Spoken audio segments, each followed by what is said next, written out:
Fala, coração! Seguindo nossa lista de leitura obrigatória do vestibular FUVEST para o ano 2026. Livro Nebulosas, Narcisa Amália. Vamos lá, né, coração? Mais uma descoberta aí, para falar a verdade, da dona FUVEST, né? Muita gente conhecia Narcisa Amália antes da lista deste vestibular? Não, com certeza não. Muita gente boa aí, né, enfronhada na literatura, desconhecia a dona Narcisa Amália, que nasceu em 1852, mais ou menos ali na época da segunda geração romântica, período do Álvares de Azevedo, e ela morre em 1924. Vejam, para a época em que ela viveu, ela era pioneira. Então, mais uma pioneira aqui para nós, né? A primeira mulher a trabalhar em jornais, primeira jornalista. Já tivemos como pioneira a Raquel de Queiroz, primeira mulher a entrar na Academia Brasileira de Letras. A Júlia Lopes de Almeida, que deveria ter sido a primeira a entrar na academia. Tivemos a Anísia Floresta, primeira pedagoga, primeira educadora, preocupada com a educação feminina, e agora a Narcisa Amália, uma primeira mulher a trabalhar no ambiente jornalístico. Poeta, tradutora, jornalista, professora, republicana, abolicionista, feminista. Então, alguém realmente ali que destoava do padrão da época. Falando especificamente da literatura produzida por ela, pela Narcisa Amália, ela vai escrever poesia, e a poesia dela, Nebulosas, é um livro de poesia. Essa poesia vai dialogar com os grandes autores do período, que são Gonçalves Dias, Casimiro de Abreu, Álvares de Azevedo, Castro Alves. Se tivesse que apontar a predominância de uma das três gerações românticas, com certeza seria o quê? A segunda geração romântica, o mal do século, o tédio, o spleen, o ultra-romantismo. Tá? Cai um pouquinho ali no final para uma terceira geração, mas a gente vai falar disso aí ao longo da aula. Tá? Peguei, coração, essa edição aqui, fiz isso em outros livros também, né? Edição da Companhia das Letras, é uma edição nova, atualizada e com direito a prefácio, com direito a comentário. Então ajuda bastante, né?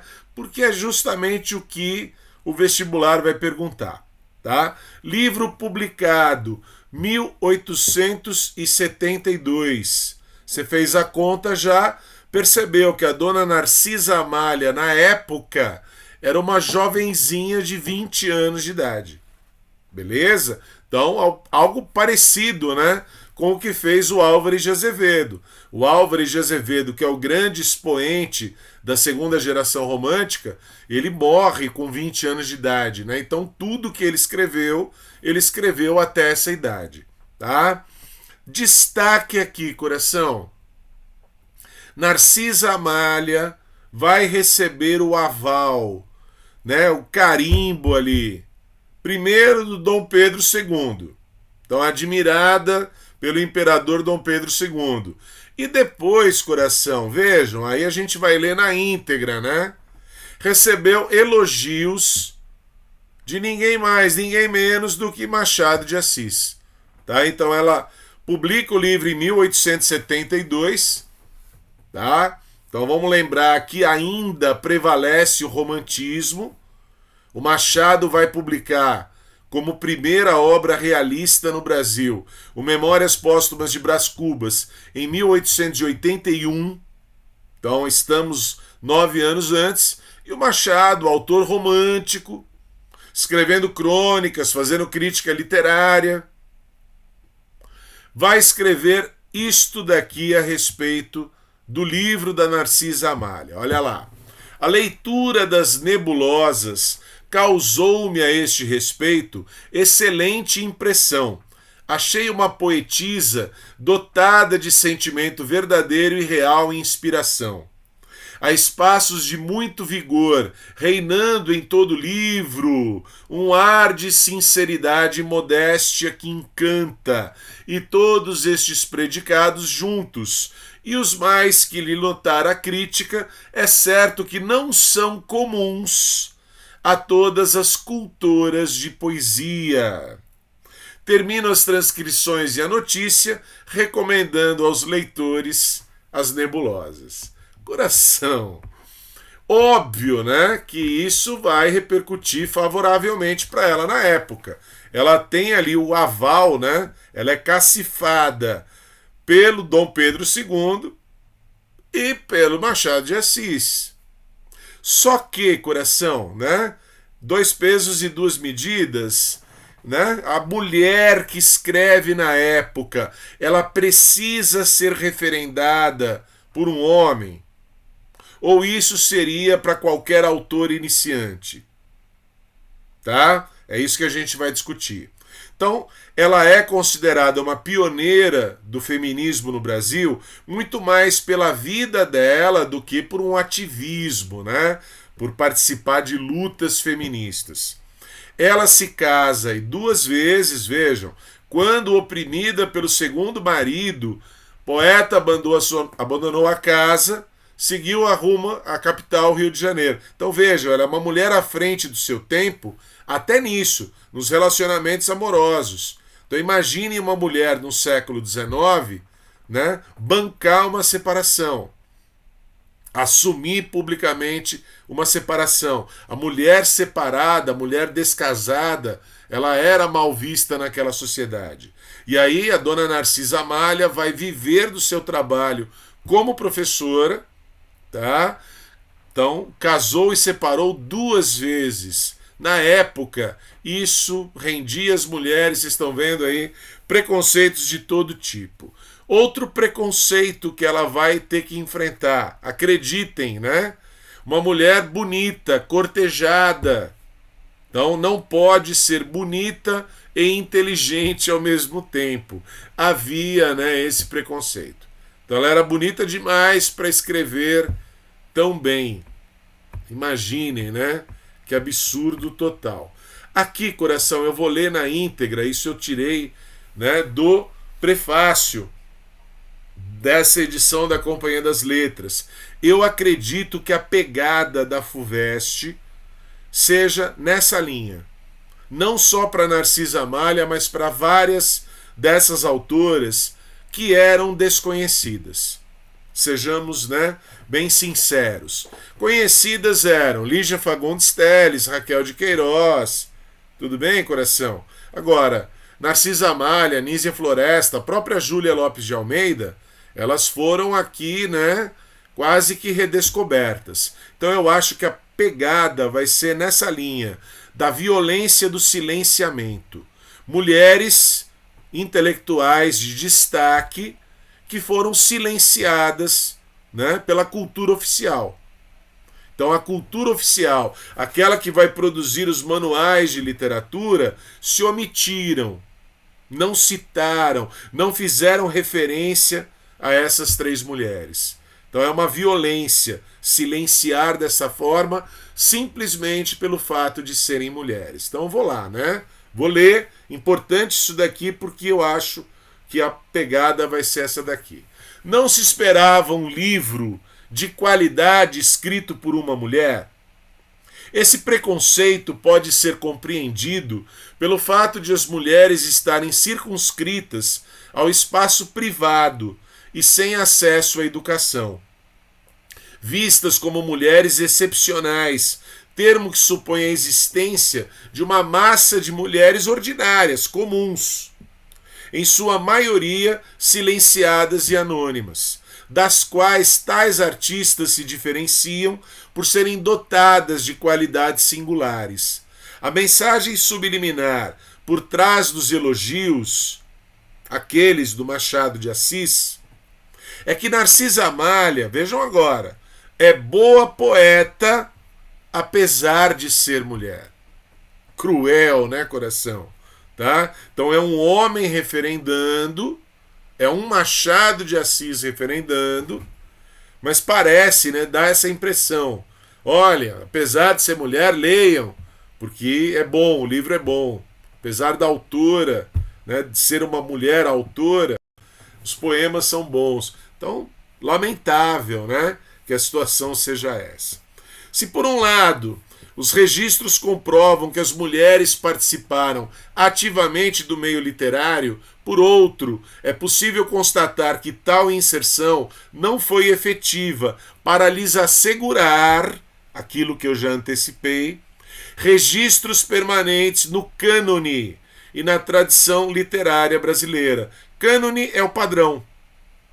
Não aparece o nome da Narcisa Amália quando você vai estudar romantismo nas escolas. Nos livros didáticos, nos manuais de literatura, você não vai encontrar a dona Narcisa Amália. Citam vários autores menores, homens, e não citam uma Narcisa Amália. Então é essa violência, é esse silenciamento, né, do qual a gente está falando. Beleza, coração? Por mais que tenham conquistado espaço para expressar e divulgar sua produção literária, tenham ultrapassado o domínio privado para transitar no domínio público, é um livro publicado, comentado, as mulheres estavam sujeitas à autoridade e ao monopólio do reconhecimento circunscritos ao gênero masculino. Então precisam, né, ter ali um homem bancando, referendando, recomendando a leitura, aprovando, né, aquilo que elas fazem ou fizeram. Tá bom? Então, a Narcisa Amália vai poder, com esse trabalho aqui que está sendo feito atualmente, vai poder compor a tradição literária romântica ao lado daqueles famosos, Gonçalves Dias, Casimiro de Abreu, não aparece aqui, mas o Álvares de Azevedo, Castro Alves. Então o trabalho agora de resgate é olhar para essas mulheres do passado e resgatar o nome delas, né? Dar visibilidade àquilo que elas fizeram. E aí você vai poder reparar, olhem o termo que é importante, epistemicídios. Episteme é o conhecimento. O sídio ali do sufixo de morte. É matar um conhecimento, é matar uma informação importante, é omitir uma informação, é silenciar, como se não tivessem existido. Tudo bem? Então é o sequestro da autoria feminina no passado. Então fizeram isso. E agora, né, estão sendo resgatados esses nomes, estão sendo citados. Aquilo que estava no silêncio está saindo do silêncio. Beleza? Então esse vestibular FUVEST tem essa importância, né? Muito mais do que a gente discutir aqui, qualidade literária é dar visibilidade a quem era invisível, é dar voz a quem era silenciado. Beleza? Coração, bem rápido, para a gente poder entender alguns poemas. Evidente, em se tratando de poesia, os textos dela serão colocados na prova, seja numa primeira fase, seja numa segunda fase de FUVEST, o poema vai ser transcrito para você poder analisar. Tudo bem? Ninguém vai precisar memorizar a poesia, tá? Então, o que é importante? É você entender as características românticas naquela divisão das 3 fases ou 3 gerações da poesia romântica no Brasil. Primeira geração, muito próxima, né, da independência do Brasil, do 1822. O romantismo no Brasil surge em 1836, é o primeiro movimento literário com o Brasil independente. E aí é lógico, a característica fundamental é a do nacionalismo, um nacionalismo ufanista, ufanar-se, orgulhar-se. Eu quero me orgulhar do Brasil. Era necessário criar uma identidade nacional. Não existia Brasil. Era a colônia portuguesa na América. Imagine um país do tamanho do Brasil. Não havia unidade Então, criar essa unidade, essa identidade, foi sim trabalho da literatura. E aí você vai encontrar isso na poesia do Gonçalves Dias. É a grande referência da nossa primeira geração romântica. E aí você vai encontrar famosíssimo poema Canção do Exílio. Minha terra tem palmeiras onde canta o sabiá. As aves que aqui gorjeiam não gorjeiam como lá. Coração, minha terra, nosso céu, daquilo que é particular e pessoal, ele vai amplificar, ele vai tornar um sentimento coletivo. Então a terra, ela é minha. E o que diferencia a minha terra das outras? As belezas naturais, as palmeiras, árvores, vegetação, flora e as aves, os sabiás, a fauna. Então ele vai exaltar as belezas naturais do Brasil, comparando com Portugal e colocando o Brasil, agora independente, acima da antiga metrópole. Também, junto com o nacionalismo ufanista, nós vamos ter o quê? O indianismo. Quem vai ser o herói nacional? Não dá para falar do africano, do negro, porque ele ainda era escravo. O branco está identificado com o português, que é o colonizador. Então vai ser exaltado o índio autóctone, o índio próprio da terra. Um índio evidentemente idealizado. E aí é óbvio, se você quiser relacionar com a prosa indianista do José de Alencar, perfeito. O Guarani, Iracema. Então é um índio europeizado, é um índio idealizado, é um índio que se parece muito mais um cavaleiro medieval. Tem valores europeus. Tudo bem? Mas aí é uma outra análise, né? Se a gente precisar falar do Iracema, por exemplo. O mais importante aqui é você identificar o quê? Né? A primeira geração. Então, dentro da primeira geração, nacionalismo ufanista, indianismo e medievalismo, uma volta à Idade Média. Tanto no conteúdo, ao falar de amor, né, vai trazer de volta aquela senhora, minha dona, minha senhora, aquela mulher idealizada, aquela mulher quase no altar. E também na forma, porque aqui um Gonçalves Dias vai utilizar o quê? Aquela métrica medieval, a medida velha. Eram redondilhas menor 5 sílabas e maior 7 sílabas poéticas. Beleza? Rápido, coração. Segunda geração agora. É a mais importante para estudar, para entender a Narcisa Amália. A maior parte dos poemas do livro Nebulosas se enquadram nessa segunda geração. Segunda geração é a mais romântica de todas. É o ultra-romantismo, o romantismo levado ao exagero. E aí você vai encontrar a geração byroniana, por causa do Lord Byron, poeta inglês. Mal do século. O mal do século aqui não é a tuberculose. O mal do século aqui é o spleen. Spleen que quer dizer tédio. Né? Quase uma melancolia, uma depressão, nada tem muita graça. Então é a geração do amor e morte. Amor sonhado e morte. Então você vai encontrar aquele tripé romântico levado ao exagero. O que me torna diferente de todos os outros? O meu sentimento. Então aqui o ultra-romântico ele vai exaltar o sentimento dele. Egocentrismo ou individualismo. Eu, indivíduo, eu, ego, eu, sujeito, sou o centro do mundo. E o que me torna único e diferente de todos é o meu sentimento.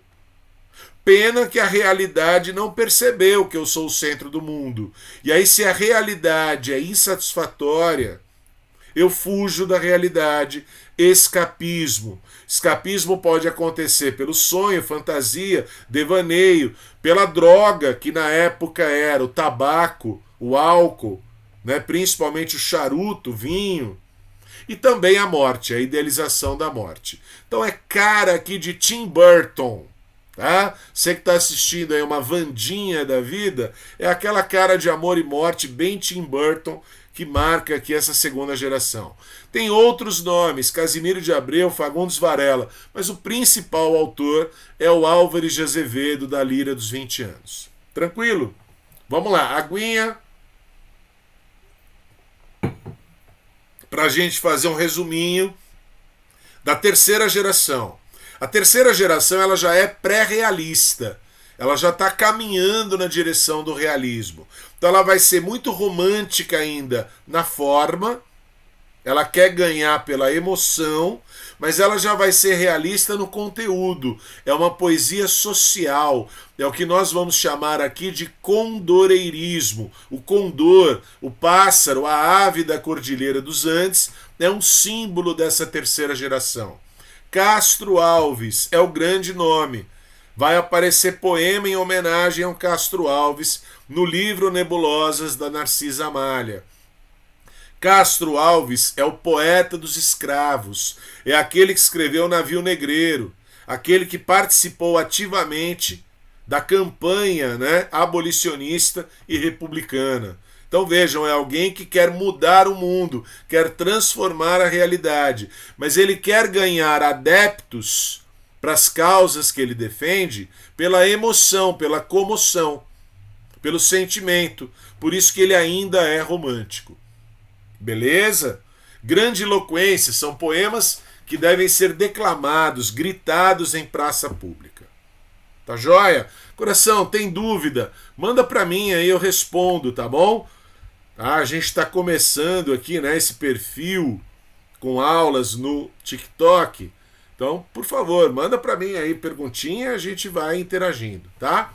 Agora, depois de ter feito essa revisão da poesia romântica, vamos aos poemas. Alguns poemas só para você começar a perceber essas características. Então aqui, o único poema da primeira parte, ela divide o livro em partes.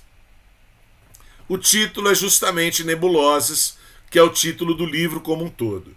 É uma espécie aqui, coração, de apresentação. Vejam que está sublinhado.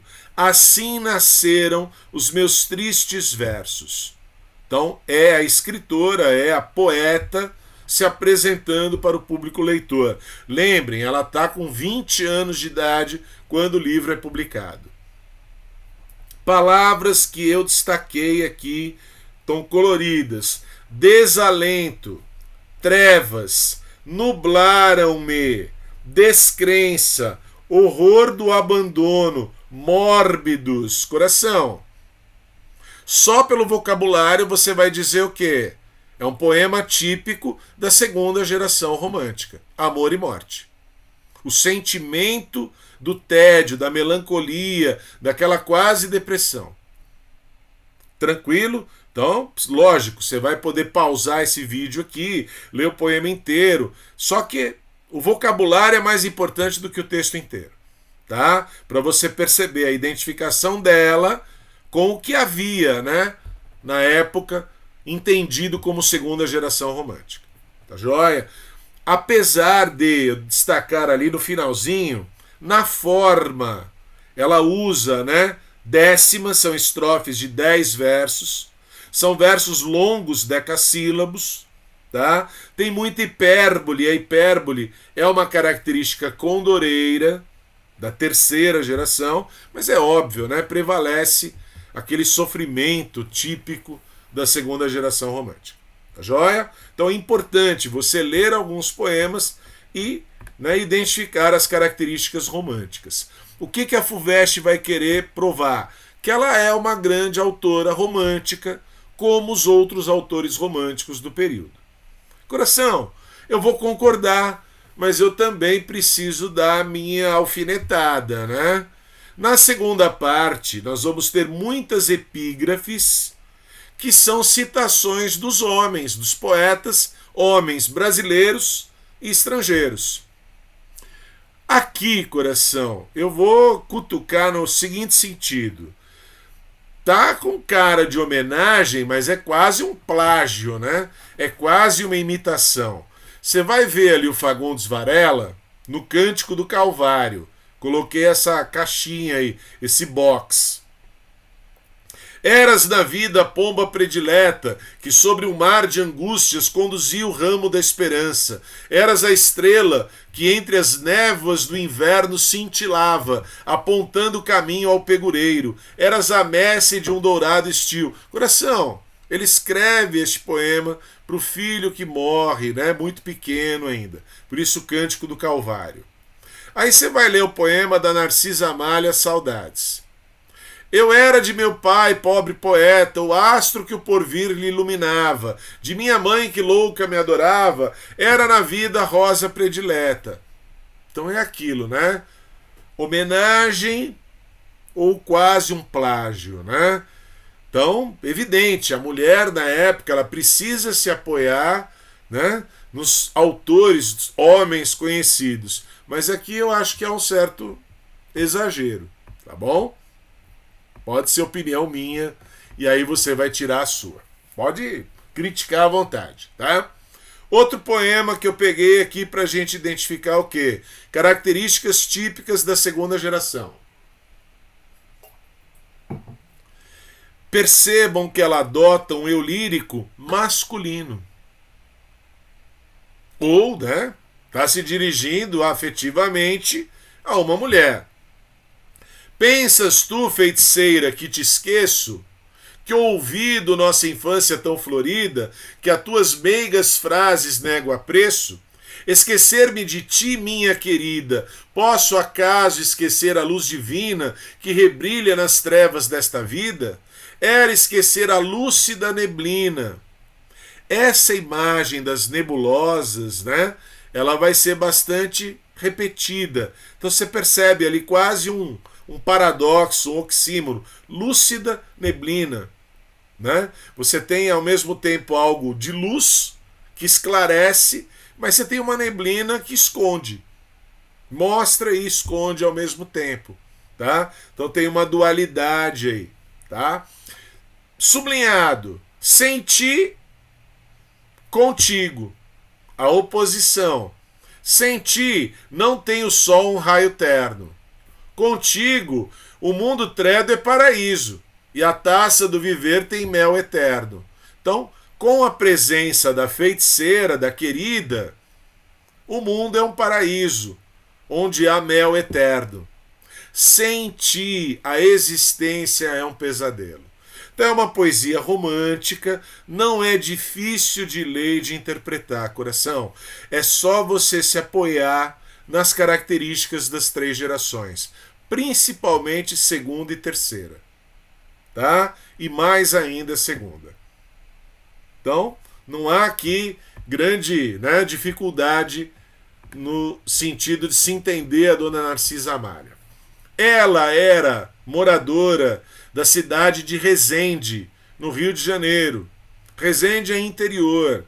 É bem próximo ali do quê? Do Pico do Itatiaia. Para quem já foi para Visconde de Mauá, né? É a região ali. Então, Itatiaia é um pico, é uma montanha alta. Então aqui só citei. Você vai poder ler com calma, né? Ela está aqui escrevendo um poema em homenagem ao Itatiaia. Então é aquele poema, né, aquela que escreve poesia na cidade, da cidade de Resende, tá bom? Então é algo que aparece também no livro. Falei das epígrafes, você vai ter um Vitor Hugo aí agora. Vitor Hugo, ou Victor Hugo, autor do livro Os Miseráveis, famoso. O Vitor Hugo é a grande referência para o Castro Alves. E aí já terceira geração. Uma poesia mais social. Será que é o caso? Por isso que eu coloquei ali do lado. Ó. Mudança de rumo. Essas imagens hiperbólicas, a hipérbole é a figura de linguagem do exagero. Já indicam que eu tenho aqui uma poesia condoreira? Então vamos ler ali. Ó. Não me perguntes mais com essa fala aérea, porque muda contemplo as tênues nebulosas, porque cismando fito a vastidão sidérea, ó sílfide embalada em névoas vaporosas. Coração, é quase um simbolismo aqui, né? Está quase antecipando o movimento simbolista das névoas, do vapor. Então, cuidado. Se pelas imagens, se pela linguagem, se aproxima de uma terceira geração condoreira, não pelo conteúdo. Não dá para ver aqui ainda uma poesia social. O que é próprio da terceira geração pré-realista é a poesia social, é a luta abolicionista. E aqui a gente não tem isso ainda. Beleza? Então não nesse texto. Ainda é uma transição da segunda para a terceira geração. Terceira parte do livro. Agora sim dá para dizer em terceira geração? Vamos ver. O poema é dedicado ao Castro Alves. Está aí a figura, né, do Castro Alves. Castro Alves morre com 24 anos de idade. E este poema é escrito, né, como homenagem a ele na época, né, da morte dele. Tá? Eu vou ler inteiro. Quando eu destaquei ali o título, é porque eu vou ler inteiro. Porque convulsa e geme o pátrio solo dos montes despertando os ecos lúgubres? Porque emudece o ferve do oceano e a terra erma da luz, chorando atira 1000 turbilhões de lágrimas amargas? Porque de sombras tétricas se vela o firmamento azul? Que mágoa imensa enluta os corações e arranca o pranto? Coração, muita hipérbole, muita figura de exagero. Também, né, o que é próprio do estilo grandiloquente da terceira geração, geração condoreira. As perguntas. Olhem a pontuação enfática. Você tem ali interrogações, exclamações e reticências. Então, pela linguagem, toda a cara de terceira geração. E aí a homenagem ao poeta. Mas não morreste não, condor brasílio, que nunca morrerão teus puros versos. Não, não morreste, que não morrem Goethes, não morrem Dantes, Lamartines, Tassos, Garretes, Camões, Gonçalves Dias, Miltons, Azevedos e Abreus. Teus belos cantos cortarão as caligens das idades, como de Homeros divinais poemas. E lá da eternidade onde repousas, acolhe o canto meu que o pranto orvalha. Então aqui, coração, até pela homenagem ao Castro Alves, até por usar essas imagens hiperbólicas e uma pontuação enfática, dá para entender, né, que ela está aqui passando da segunda para uma terceira geração. Características, né, de uma terceira geração. Tranquilo? Manda perguntinha aí, Chuchu. Aqui ela fez uma mistureba. Então, por isso que eu destaquei, né? Quando a gente ouve um poema como esse, quem tem uma cultura literária imediatamente vai lembrar do Juca Pirama, do Gonçalves Dias. Juca Pirama indígena, tá? Poesia indianista. E aí, coração, ela está falando sobre o africano. Então ela misturou a terceira com a primeira geração. O poema e Juca Pirama é aquele famoso: meu canto de morte, guerreiros, ouvi. Sou filho das selvas, nas selvas cresci. Guerreiros descendo da tribo Tupi. Por que eu estou batendo aqui? Para você perceber. São 5 sílabas poéticas, redondilha menor, a sílaba tônica caindo na segunda e na quinta, como se fossem ali os tambores indígenas. Coração, aí falando sobre o africano, ó, no canto tristonho do pobre cativo, que eleva o furtivo da lua ao clarão, na lágrima ardente que escalda-me o rosto, de imenso desgosto silente expressão. Depois o castigo, cruento, maldito, caiu no proscrito que o Simum crestou, coberto de chagas, sem lar, sem amigos, só tendo inimigos, quem há como eu sou. E esse quem há como eu sou é exatamente igual ao do Juca Pirama, tá? Então ela usa, né, o tempo todo essas referências literárias da época. Coração, vamos pegar leve aí com a Narcisa Amália, porque era uma moça de 20 anos, né? Fato de uma mulher na época escrever poesia já era algo além do comum da época. E aí, evidente, ela vai se apoiar nos autores que ela conhecia. Tá bom? Beleza? E aí, né, finalizando aí a minha opinião, né? Eu acho importante a FUVEST fazer esse trabalho, né? De resgatar as vozes que foram silenciadas. Mas quero reforçar também, né? Contra todo tipo de silenciamento. Então, algumas autoras, eu sinceramente não entendi o porquê. Então, uma Anísia Floresta, nem literatura é, pedagogia, são artigos defendendo a educação feminina. Não poderiam ter escolhido outra coisa?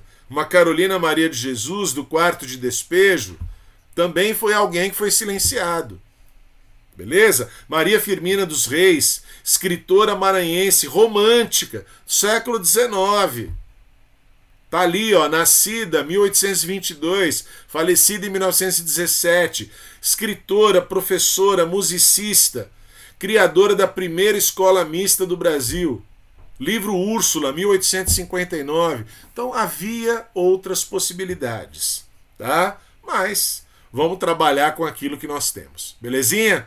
Então, valeu pela paciência. Quem quiser seguir o perfil aí, coração, aulas sobre aí os livros de FUVEST. Se você tiver alguma indicação de outro vestibular, manda aí para nós, sugira, tá bom? Aquele abraço, valeu, fui.